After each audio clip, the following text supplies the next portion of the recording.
Moving on here, earlier today, as we're recording this, yesterday, as this video comes out, we had another Western Conference team making a move. We had the LA Lakers finally making a trade with the Brooklyn Nets, the GFF. The Lakers acquired Dorian Finney-Smith and Shake Milton in exchange for D'Angelo Russell, Maxwell Lewis, and 3 future second-round picks by the Lakers in 2027, 2030, and 2031.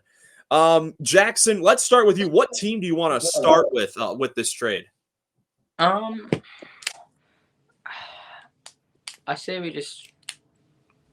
let's just go with the Nets reuniting, obviously with D'Angelo Russell. I think, in my eyes, I'm seeing this as kind of like just like a contract dump, or because D'Lo is expiring, if I'm not mistaken, correct? I'll look at that. I think he is coming up on the end of his contract, but I'll check.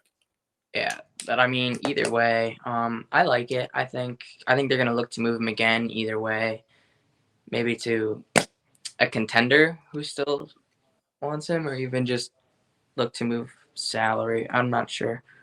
I think it's an all right deal. I mean, you get the 3 second round picks. Obviously, you get D'Lo, and I mean, yeah, I think it's a pretty mid deal, like a pretty run of the mill trading. For Brooklyn getting D'Angelo Russell back. I mean, we knew that once they traded away Dennis Schroeder that they were gonna start dumping off their veterans. This is the second part of that, dealing Dorian Finney-Smith to the Lakers.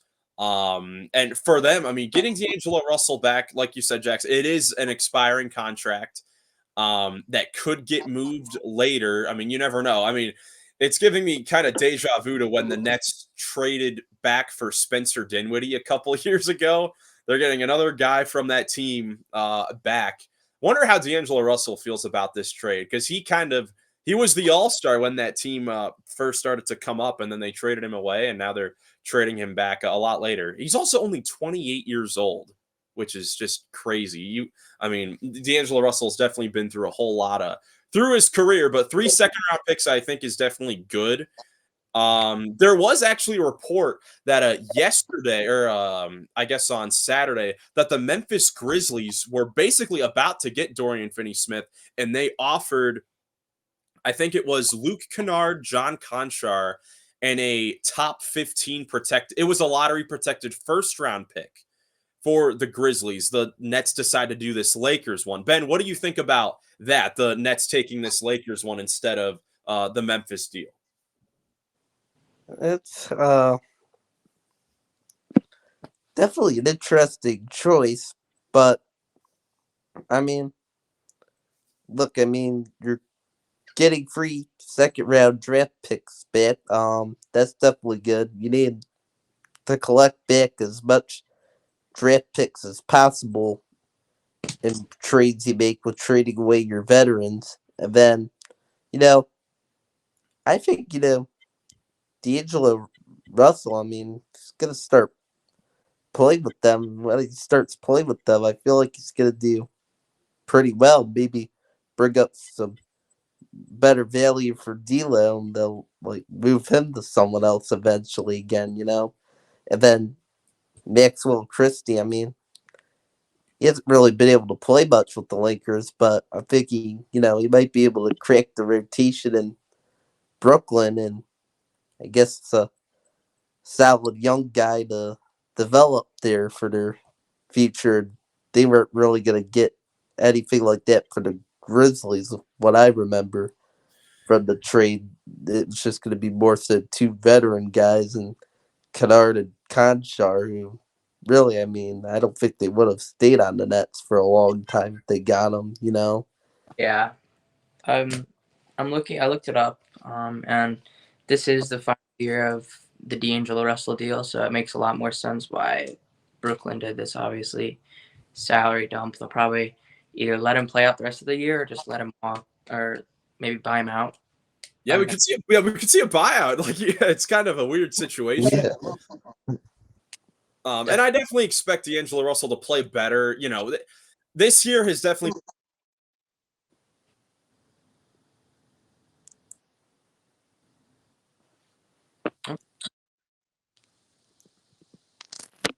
performances. Now he, Oh, oh, it was Yeah, it was just bugging a little bit, but it's okay. Yeah, I think it's a weird trade. Did we like Ben? Did you go into the Lakers side of it? let's go to the Lakers side. We haven't talked about that yet. So they obviously this is a great sign, right, for the Lakers over the last few seasons when we've seen reports and rumors with a D'Angelo Russell trade over the last few years. It's always been for kind of that all-star type of player, of the big name player, which I think all of us knew was not realistic and not going to happen. And finally, the Lakers realized that we don't need another big piece right now. We need to get role players that fit in with, LeBron and Anthony Davis. They finally do that, getting a guy like Dorian Finney-Smith. Ben, what were your thoughts about the Lakers going out and finally getting someone who fits the team rather than a big name player? I think that was just the right decision by the Lakers, and good for them for really recognizing that with Dorian Finney-Smith, because I think Finney-Smith, when I first saw the trade, was like, wow, okay, this is a really good fit for the Lakers. After watching with the Lakers of how they've been recently, as they could really use a guy, that could bring some more defense and could just be a guy that could get open for shots and knock down some shots for you. And, I guess he helps them some more height-wise, too, by a bit. Yeah, Finney-Smith on the season is averaging 10 points per game, shooting 43.5% from three, by far a career high. And he's been a very solid defender as well. Obviously, for Brooklyn, he's gotten, some more minutes. Now he goes back to a team that kind of resembles those Dallas teams that he was on, with veteran leadership, star players. Jackson, what are your thoughts about Dorian Finney-Smith's fit with the Lakers? I love the move, even if they choose not to start him. Like, I know in our Pick'em group chat today, we talked. At least we didn't talk a lot about it, but you and someone else talked a lot about it. I think this gives them a lot more options, because I feel like with D'Lo, he was kind of a player that, like, it seemed like they felt weird benching him and kind of diminishing his role a little bit. Whereas DFS, like, he's fine coming off the bench if he has to. He's fine starting. He's a great defender. He can, if like he's a spot up shooter. I think this is great for them, because they needed a spot up shooter. They needed a guy who is a spotlight, like not a spotlight chaser, but like someone who doesn't need the spotlight on him. He's someone who will kind of just sit back and do the quiet stuff. Kind of like Jared Vanderbilt was a couple years ago for them. I know they still have him, but who even knows where Jared Vanderbilt is? Yeah, he really doesn't play basketball anymore. And the big thing with Dorian Finney-Smith as well is he's, a very solid defender, and he's not as big as Jared Vanderbilt, but he can shoot the basketball. At least he can this season and throughout his career. Now, how will he shoot now that he is a Laker? Because that can be a thing. We'll see if that can tail off, because over the course of LeBron's tenure there, sometimes that happens. Shooters go to LA and they kind of lose their shot a little bit. But looking at their depth chart a little bit, Jackson, as you said, they definitely have a lot of options. Who do you think they should start? Maybe not, right now. I mean, the Lakers, interesting timing with this trade, considering the Lakers have been very solid over the last few games. They had that stretch where they were just getting blown out completely, and they were playing just embarrassing basketball. Then that's when they benched D'Lo. They put Max Christie in the starting lineup, and they started to win some basketball games. And then they decided to make this trade in the midst of it. So, Jackson, who do you think the Lakers should start going forward now that they've made this trade? I like what you said earlier. Again, going back to this conversation we had earlier, I think they should go with not positionless, because like they're still gonna have two guards, two forwards, and then a center forward. But I think it should be Austin Reeves, Max Christie, Rui. Oh my gosh, who's there? Obviously Ron, and then obviously Davis. I don't know. You could substitute DFS in there at some point if he's playing well, but honestly, like I said, I think he's he's a guy who'll be fine coming off the bench. And Max Christie's been working, so I think if it ain't broke, don't fix it. Yeah, until it potentially does go wrong, and then you can flip some things around. But Ben, what do you think? I actually would go with the same thing Godwin says. Could take some time, take some getting used to with Dorian Finney-Smith, getting into that rotation. So I think they should just start, I guess, kind of easy with him. Have him come off the bench, see how it goes. Roll with that starting lineup that Godwin said and just see how it goes. And if things kind of get messy again, all right. Yeah, I think you should look to maybe move him into the starting lineup. That all depends on how guys are playing. But really, just start with him off the bench and roll with that starting lineup that me and Godwin think they should do.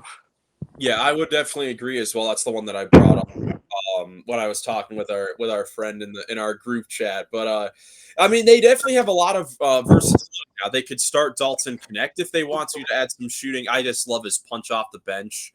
Dorian Finney-Smith's there. We'll see if they can get Jackson Hayes and Christian Wood and Vanderbilt healthy, because Christian Coloco's been solid, but obviously you want better going into the playoffs. That might be something that the Lakers look to address going forward, because this doesn't have to be the only move that they make going forward in the rest of the season. They still have some contracts they can move. I also sneakily like the Shake Milton addition. That's going to be someone that probably no one's talking about with this trade, but he's someone that can provide a little bit of scoring, playmaking, and shooting if he's in the right situation. And Gabe Vincent has been playing a lot better for the Lakers over this stretch, but I sneakily like the Shake Milton pickup as well, because he can do some similar things. He can fit well with LeBron. I think that he could fit well with those guys. So I'm excited to see how they play. Much needed backup guard, I think, because I don't even who is their backup point guard right now. Obviously, not Vincent. Yeah, it was like Vincent. That's basically maybe league standout Bronny James. Bronny has been balling. Bronny has been balling in the G League. Before we move on from this, we're about to do something where we go into a bunch of grades. Why don't we start a little bit early by grading this trade from both sides? Jackson, how would you grade this trade from the Nets and the Lakers? I think it's like a B for the Lakers and like a C for the Nets, honestly. Nothing too crazy. Okay. Ben, what do you think? It's kind of tough. I'm thinking like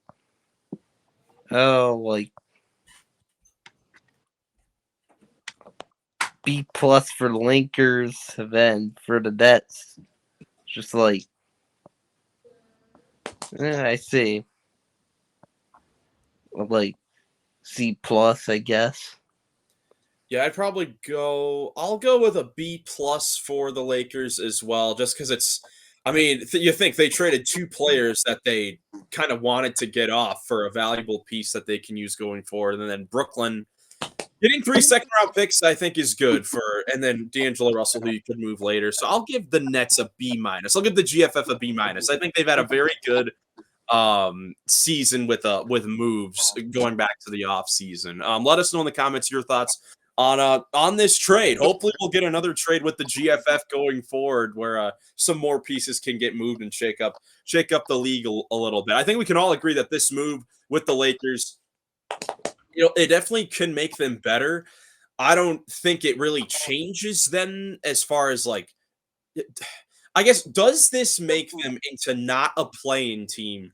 For sure, because right now they're the 5th seed in the Western Conference. But I'm still with this roster, I'm still they're so up and down. I would not be surprised if they were still right in the play-in. I don't really think this moves the needle for them too much. Especially with how stacked the West is. This doesn't move them out of the play-in, I don't think. I think that it's just a solid move overall, and it's something that they needed to do. So I think it does to them what they did last year, just maybe lucky play and win into the first round.